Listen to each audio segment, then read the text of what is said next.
En el año 1990, el filósofo italiano Gianni Vattimo publica un artículo con el curioso título de «Posmodernidad, una sociedad transparente».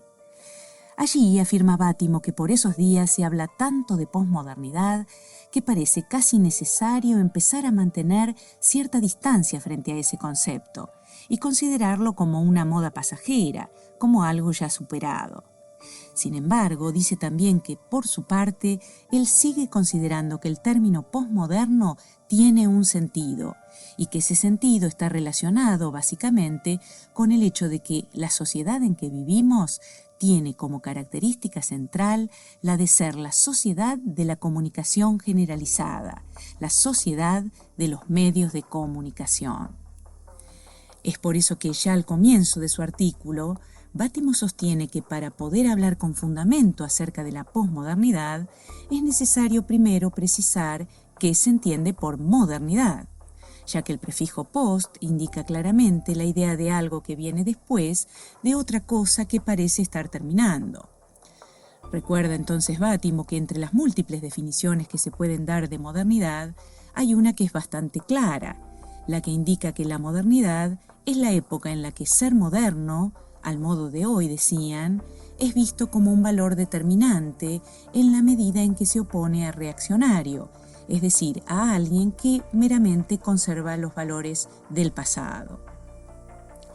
Así dice Vattimo que a partir del 480, es decir, del siglo XV, del Renacimiento, si bien es cierto que se revaloriza la cultura clásica, al mismo tiempo va quedando cada vez más claro que se da una gran valoración y hasta un culto por lo nuevo, por lo original.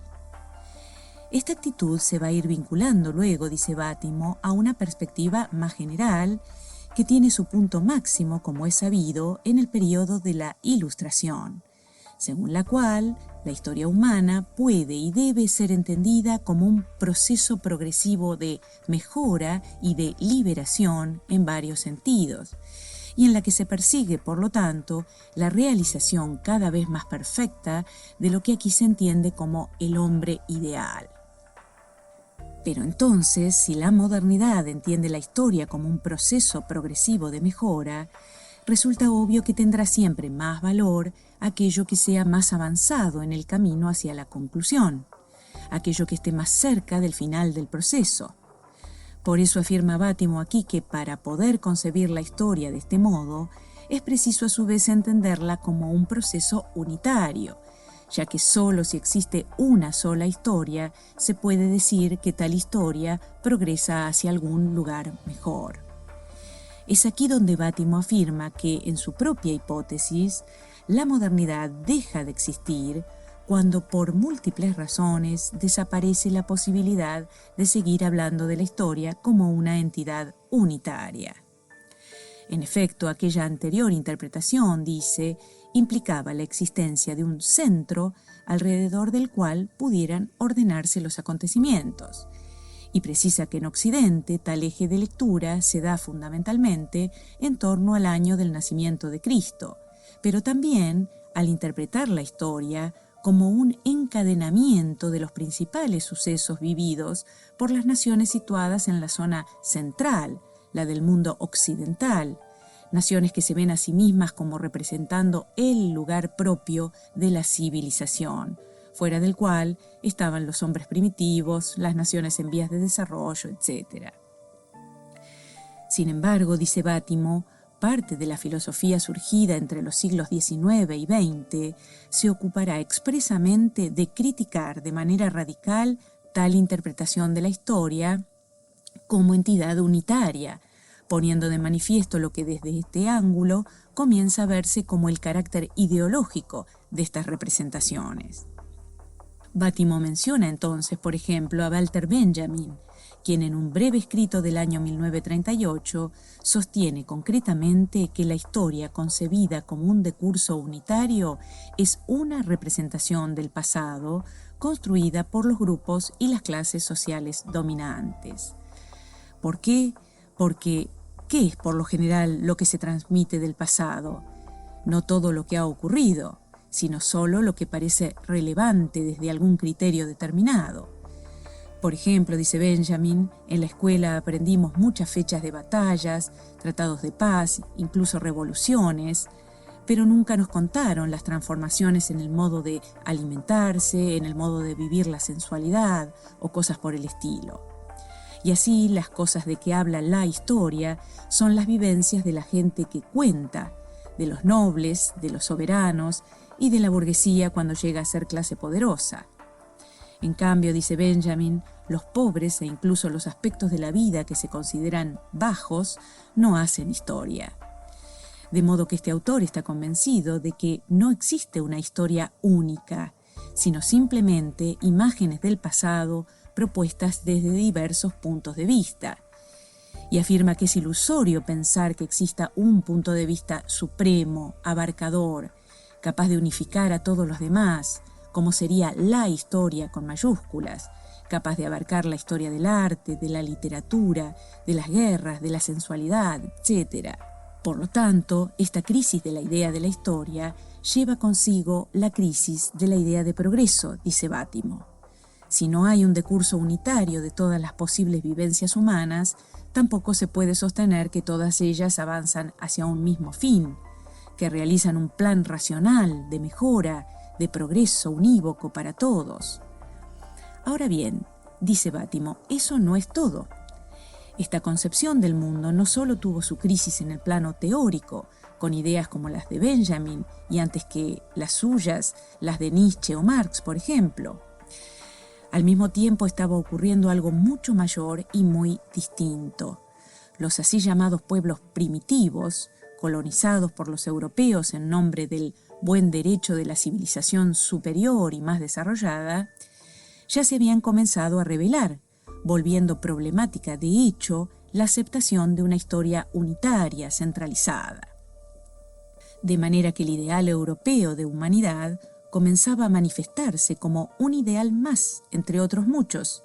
no necesariamente peor, pero que no podía pretender ya ejercer sin violencia el derecho de ser la esencia verdadera de todo hombre, de todo ser humano. Es entonces cuando para Bátimo se hace presente el tercer factor, decisivo para disolver la idea de historia y acabar con tales pretensiones de la modernidad europea, es decir, la irrupción de la sociedad de la comunicación.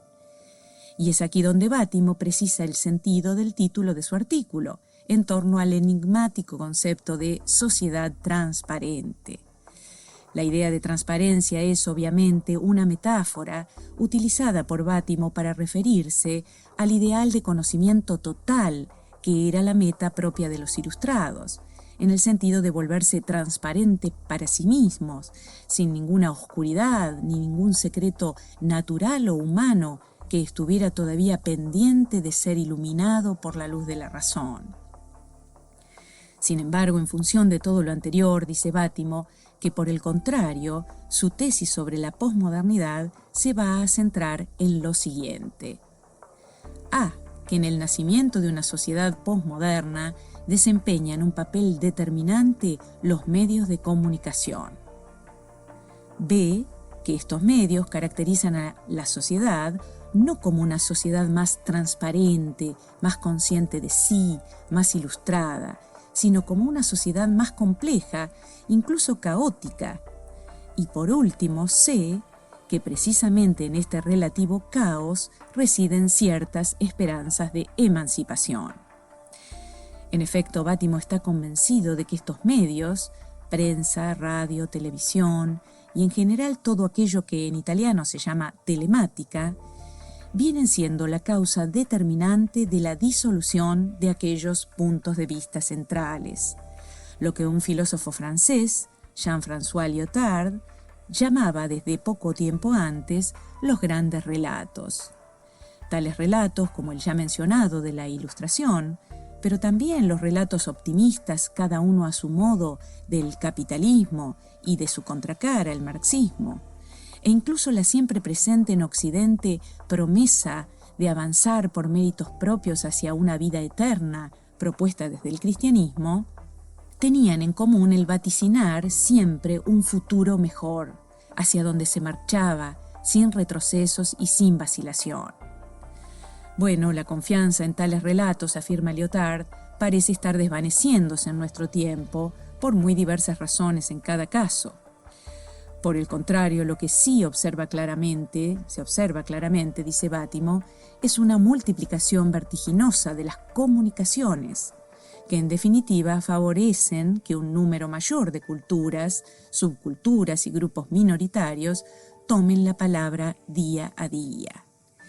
En este sentido, dice Bátimo, ya no cabe tener una idea de la realidad como el dato objetivo que está por debajo o más allá de las imágenes que de ella nos dan los medios de comunicación, en un permanente cruzarse y contaminarse de las múltiples imágenes, interpretaciones, reconstrucciones que distribuyen los medios de comunicación en competencia mutua y desde luego sin coordinación central alguna. Por consiguiente, dice Bátimo, si con la multiplicación de las imágenes del mundo perdemos el sentido de la realidad, como se dice, lo que se ha ganado con esta nueva interpretación de las cosas, más realista si se quiere, hace que el cambio para él haya valido la pena. Pero, ¿y por qué Bátimo ve en este nuevo enfoque de las cosas un sentido liberador? Bueno, fundamentalmente por la multiplicación casi explosiva de diversidad de voces a las que él da la denominación simbólica de dialectos. Alude con ellos a la multiplicidad de racionalidades locales, minorías, étnicas, sexuales, religiosas, culturales o estéticas como los punks, por ejemplo, que toman la palabra y dejan de ser acallados tras la idea de que solo existe una forma de humanidad verdadera digna de realizarse. Sin embargo, un punto que Bátimo no olvida destacar es el hecho de que, si hablo mi dialecto en un mundo de dialectos, tengo que ser consciente también de que la mía no es la única lengua, sino simplemente una más, entre otras muchas, con las que debo convivir. Así, si profeso mi sistema de valores religiosos, estéticos, políticos, étnicos en este mundo de culturas plurales, tengo que tener también una conciencia clara de la historicidad, contingencia, limitación de todos estos sistemas, comenzando por el mío. Es lo que Nietzsche, en una página de La Galla Ciencia, llama seguir soñando sabiendo que estoy soñando. Bátimo cierra su artículo entonces con un ejemplo que le parece simbólico de lo que su concepto de confusión de los dialectos quiere significar. Y el ejemplo lo encuentra en la descripción de la experiencia estética que en su momento diera el filósofo Wilhelm Dilthey. En efecto, Dilthey piensa que el encuentro con la obra de arte es un modo de hacer experiencia con la imaginación de otras formas de existencia, de otros modos de vida distintos de aquel en el que, de hecho, nos deslizamos en nuestra vida concreta de cada día. Cada uno de nosotros, dice, a medida que vamos madurando, restringimos los propios horizontes de la vida, nos especializamos, nos cerramos dentro de una esfera determinada de afectos, intereses, conocimientos. La experiencia estética, en cambio, nos hace vivir otros mundos posibles, mostrándonos así también la contingencia, relatividad, finitud del mundo dentro del cual estamos encerrados. Es cierto, reconoce Bátimo, que este nuevo sentido de libertad es problemático, no solo porque este efecto de los medios no está garantizado, ya que los medios pueden también ser siempre la voz del gran hermano o de la banalidad estereotipada, del vacío de significado. Sin embargo, cierra su texto con una mirada optimista y le adjudica a filósofos como Nietzsche o Heidegger el haber contribuido a hacernos entender que el ser no coincide necesariamente con lo que es estable, fijo, permanente, sino que tiene que ver más bien con el acontecimiento, el consenso, el diálogo, la interpretación.